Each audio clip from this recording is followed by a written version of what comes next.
What's up, everybody? So today we're registering the hatch. I'm on my way to the DMV now. Kind of nervous of getting pulled over in this thing. I wanted to wait to register it because I didn't know if this really was going to be a good car or not, and I'm going to kind of explain that in the video and show you kind of all the things that are wrong with the car and what I'm going to be working on this week, because I've got some parts ordered and I'm going to be replacing some stuff. I'm going to be doing some fluid changes, and I'm also going to show you guys how to clean an engine bay, because this bitch is crusty. And there's one thing I can't stand, is a dirty ass fucking car. Like, it bothers the shit out of me. So I'm going to clean this bitch inside and out. Tomorrow we're going to be installing my radio, and then probably Wednesday of next week I should be getting the parts I just ordered today. So we'll talk more about that later in the video. Alright, so now I'm leaving the county clerk's office. Got my hatch registered. Got a new tag for it. Ended up costing me like 70 bucks. Whoopty fucking do. I was actually really surprised. There was not a single person there. Normally, like, if you have to go to the DMV or county clerk or something like that, you kind of expect it to be busy. But I was in and out in like 10 minutes. And the only reason it took that long is because I put gift on the title, and the guy gave me this form to fill out, and I was like, I don't really need to do that. I was like, what's the cheapest I can put I bought it for, so I can get out of here?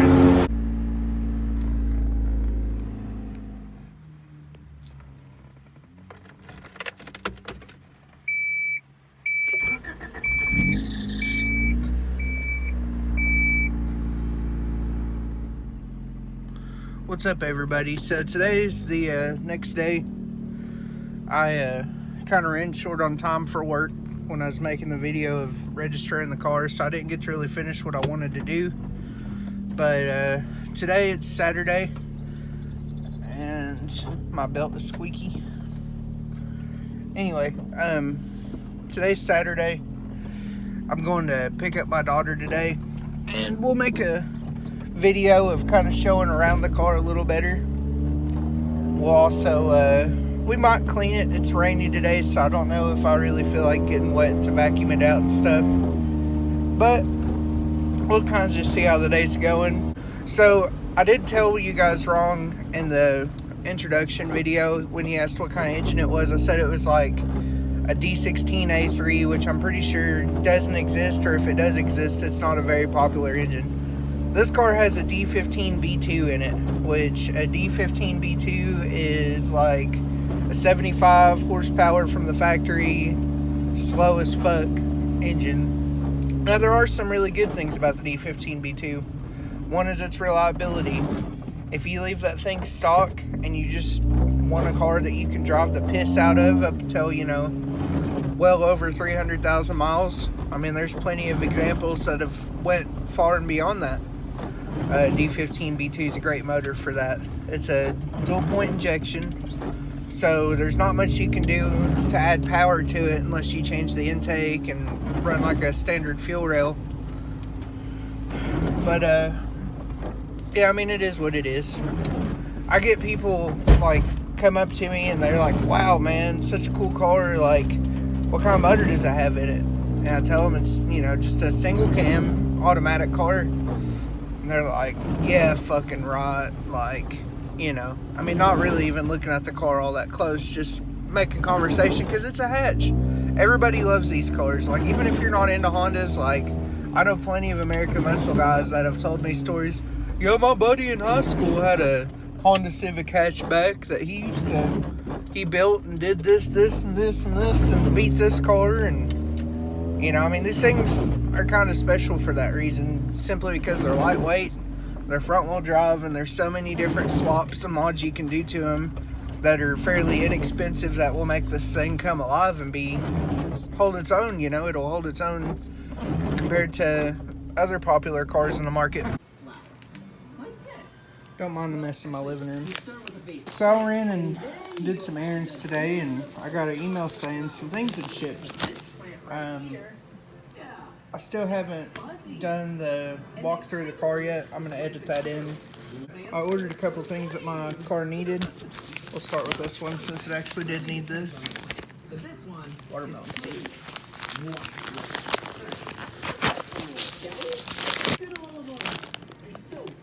So this is a OEM valve cover gasket.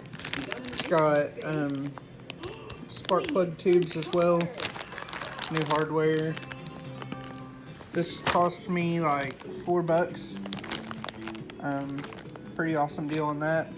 I have a slot oil leak that will fix that. And then this is a kind of a ricer mod.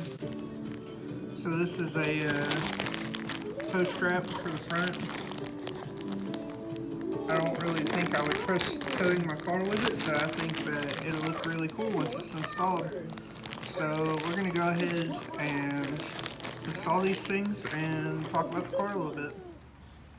So I'm gonna start by installing the tow hook since I already got it out of the bag. I'm not really sure how I'm gonna go about this, so I'm gonna start by removing the front bumper. Okay, so a really quick update. I removed these little plastic skid plate things. They were hanging off. I was trying to find a way to get my bumper off. I just happened to look under there, saw those hanging off, so I went ahead and removed them. Still not entirely sure where I'm going to mount the tow strap. So I got the front bumper off. It was kind of difficult trying to figure it out. I ended up looking up YouTube videos, a lot easier. So there's a hole in the frame right here, perfect size for this bolt. I removed the horn just to move it out of the way so I could get this thing bolted up. This thing's been trusty for a while. Found out my washer bottle is cracked, so I'm going to go ahead and remove it because I plan on replacing it. So since I've already got the bumper off now, I'm going to go ahead and take it out.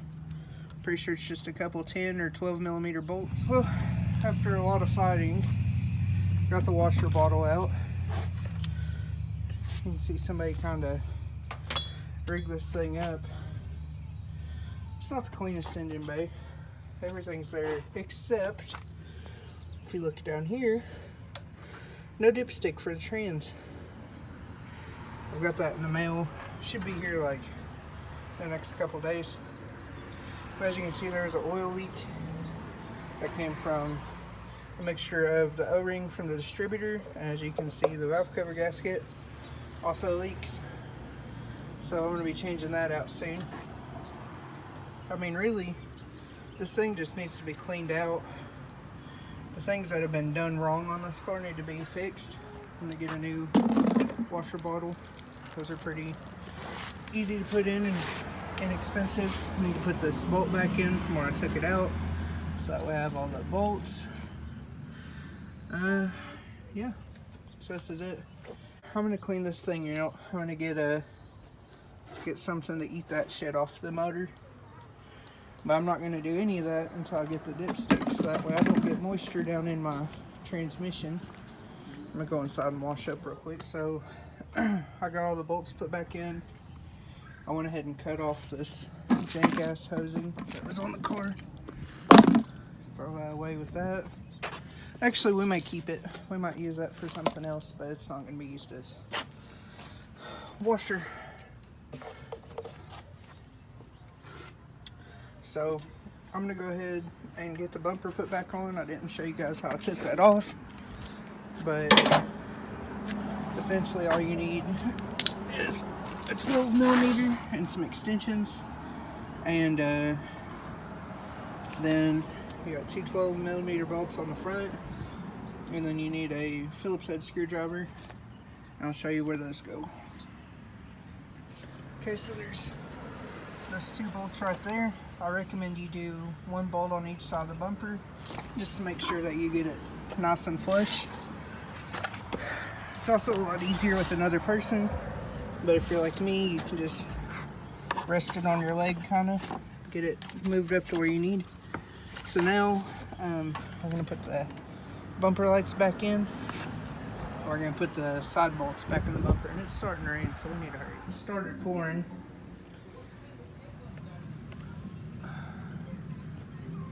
Can't really see it. I think maybe the rain's eased up a little bit.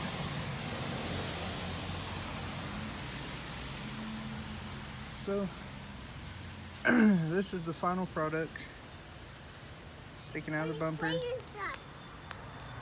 Yeah, it's raining. But anyway, after you put your corner lights back on, after you put the two 12 millimeters in there, there's 2 screws right there. And that's all you have to do to take the bumper off. Sorry I really didn't film very much of this. It's kind of hard trying to race against the rain and do this by myself and film. But we accomplished what we wanted to accomplish today. Come on in. Sorry about the mess. Those of you with small children know the struggle. Got my car stuff too. I can't really complain. So I'm probably going to put this on tomorrow because I don't want to do this in the rain.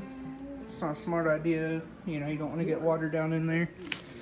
But yeah, this is really cool. I'm really excited about getting parts for this car. Are you sleepy? Yes. So that's going to be where I end this video. On the next one, I've got some subs, I've got a radio, I've got to get a wiring harness. So after we address the valve cover issue, the valve cover gasket, we're going to go ahead and wire in some kind of audio system. I may not put the subs in yet. I at least want to put the radio in so I have something. And, you know, we could always... I have to find an amp in a box. I have all the wiring I think I need, but I'm going to get an amp in a box. And I'm going to go ahead and at least have something to listen to until I get all that crap hooked up. That's definitely a video Dylan will help me out with too, because Dylan's a little bit better with that kind of stuff than me. I'm not really a wiring guy.